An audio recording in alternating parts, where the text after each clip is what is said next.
सचिन ने सुनी रोशनी और कृष की बातें और सामने आया सच्चाई का बड़ा खुलासा। जी हाँ दोस्तों, सीरियल उड़ने की आशा में अब कहानी उस भावनात्मक और चौंकाने वाले मोड़ पर पहुंच चुकी है जहां एक माँ अपने बेटे को छिपाकर जी रही है और उसका यह झूठ अब ज्यादा दिन तक टिकने वाला नहीं है। जब रोशनी देखती है कि उसके बेटे कृष की आंखों का इलाज चल रहा है और वह उसे खुलकर गले भी नहीं लगा सकती, तो उसका दिल भर आता है।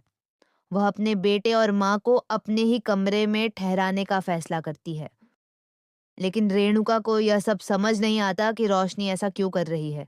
वह बार बार रोशनी को ताने मारती है, लेकिन रोशनी चुपचाप सब सहती रहती है। इसके बाद एक रात रोशनी अपनी माँ और बेटे कृष को लेकर घर से बाहर किनारे पर जाकर बैठती है ताकि उन्हें खुलकर वक्त दे सके।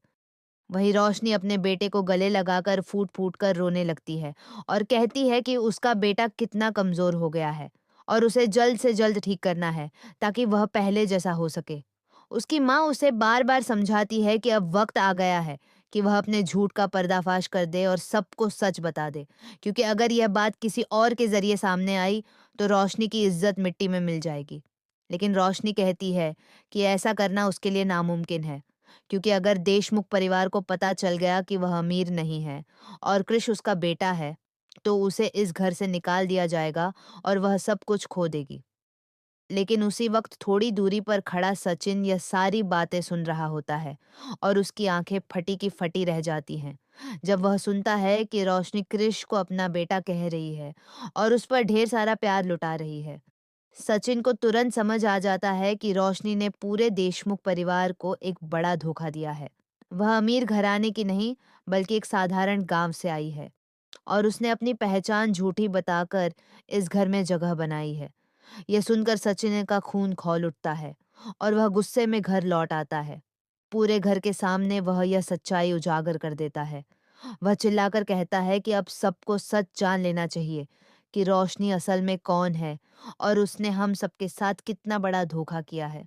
वह बताता है कि कृष कोई और नहीं, बल्कि रोशनी का ही बेटा है और यह बात आज वह सबको बताकर रहेगा। इस खुलासे से पूरे घर में टहलका मच जाता है। सभी लोग हैरान रह जाते हैं और रेणुका की आंखों के सामने से घमंड का पर्दा हट जाता है। अब देखने वाली बात यह होगी कि क्या रोशनी इस बार भी अपनी सफाई दे पाएगी?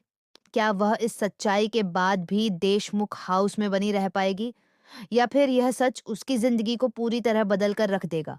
और क्या सचिन और सायली इस बार भी उसके खिलाफ कोई ठोस कदम उठाएंगे? ये सब जानने के लिए हमारे साथ बने रहिए। अगर आपको यह कहानी पसंद आई हो तो चैनल को सब्सक्राइब करना ना भूलें।